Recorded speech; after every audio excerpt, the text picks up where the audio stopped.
guys! Welcome to my daily vlog. It's me, ang inyong kabibi. Ayan, bagong gising ang person. Emote-emote muna. Ayan.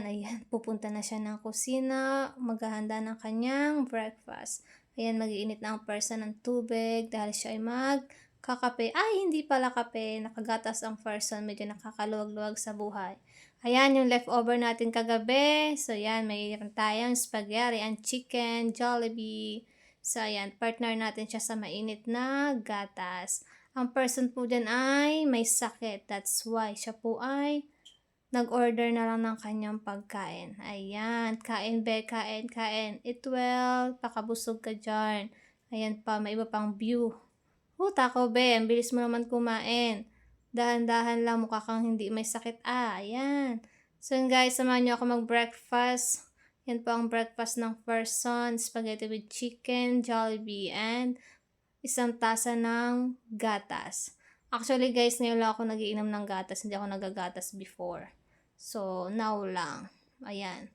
Pagatas-gatas lang ang person. Kuya-kuya-kuy.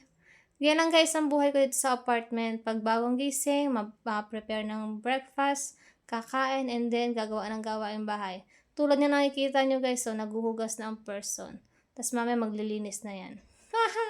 Ganyan kasi pag ang person kahit may sakit guys. Hugas-hugas lang, hugas. Actually guys, kakunti naman ang hugasin dyan eh. Kasi ako lang naman ang kumakain dito. Mag-isa lang naman ang person sa aking apartment.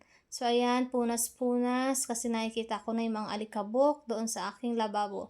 So ayan guys, samahan nyo ako maglinis ng aking buong apartment. So ayan guys, lang aking ginagawa everyday. Linis-linis lang, punas-punas. Luto kapag nagutom, kain kapag nagutom. Yan guys, samahan nyo ako magpunas-punas ng mga alikabok sa aking apartment. Yan, ganyan lang guys ang aking ginagawa. Kayo din ba guys, gusto niyo yung mga ganyan lagay ng condiments? Ako kasi gusto ko yung mga ganyan nakaayos ang lahat. Gusto ko yung organize. Katulad yan guys, gusto ko yung brown. Actually guys, ang aking apartment ay, may kita nyo lang ay white, brown, and black. Yan lang. Kasi ang aking mga gamit ay mas pinili ko yung mga light color except dun sa black kasi dati na siya dyan eh. So yan guys, punta naman tayo dito sa aking kwarto. Maglinis naman tayo kasi nakikita ko na din mga alikabok. Lately kasi guys, ako po ay nagkaka-allergy gawa sa mga alikabok. So, kailangan natin maglinis ng maglinis kasi kapag di tayo naglinis, nako ang ating bahay magiging madumi and ayoko po ng bahay na madumi. So, kailangan natin sipag maglinis. Kahit walis-walis lang muna. Kung ayaw mag-mop ng sahig, okay na yon. Basta makita natin yung bahay natin na malinis. So, ayan guys, samahan nyo ako magpakapagod, magpapawis. Kasama yan guys sa aking exercise routine everyday. Kailangan natin pagpawisan. So, kailangan natin maglinis-linis, punas-punas, walis-walis, at kailangan natin mag-mop. So, yan guys, ayan. Pinagtatabi ko na lahat ng gamit ko dyan kasi nga, ang dumi-dumi na.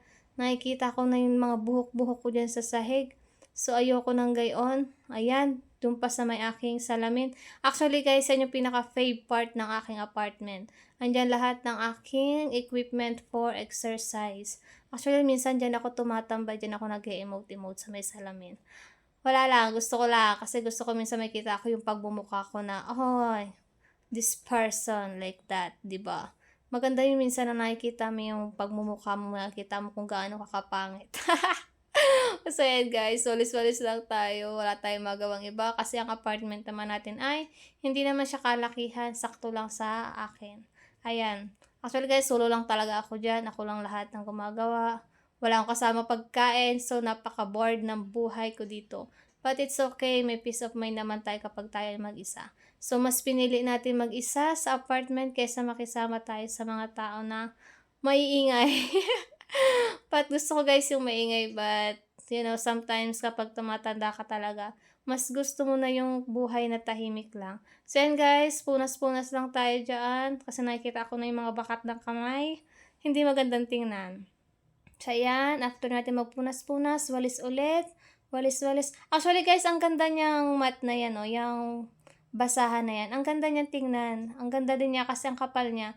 Nabili ko na yun siya guys sa Shopee. Bilhin nyo na din kasi ang ganda ng quality niya. And then, ang lakas niya maka-aesthetic sa kusina. Actually, meron din ako niyan dito sa aking CR. nilagyan ko din sa akin CR kasi nagagandaan ako sa kanyang design saka sa color.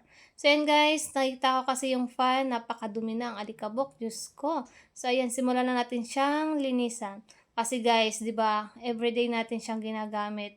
Tapos yung hangin niya, iba na yung lumalabas kasi nga ang dumi-dumi na niya. Alikabok na din yung hangin. So kailangan na natin siyang linisin ng linisin. So ayan guys, linis-linis lang tayo diyan hanggang makita natin yung kaputian ulit ng ating electric fan. Gusto ko makita ulit yung pagiging bago niya. Actually guys, yung electric fan na yan ay 2 months pa lang naman sa akin. Kabibili ko pa lang yan. So, mukha pa siyang bago. Hindi pa siya luma. So, ayan, linis-linisin lang natin siya. Actually, wala akong kasing palinis kaya ginagamit ko na lang yung walis. Pwede na yan guys, at least nakakalinis, di ba? Ayan, so ikabit na natin ulit. Napakadali lang naman yan alisin sa ikabit guys. Kayang-kaya yan kahit bata. So, kung may mga electric fan kayo dyan na madumi, simulan nyo ng linisan. Kasi, di ba mas maganda kung makita natin yung mga gamit natin na malinis. So, next na natin gawin is mag-mop tayo. Actually, guys, pa ako nagmamap, lagi yan may downy. Kasi gusto ko yung bahay ko is mabango. So, downy-downy lang. Ayan. Mukha na ulit maganda ang ating apartment. Mukha na siyang bahay kasi malinis na siyang tingnan. So, yun lang guys. Sana nag-enjoy kayo sa panonood sa aking video. Bye-bye!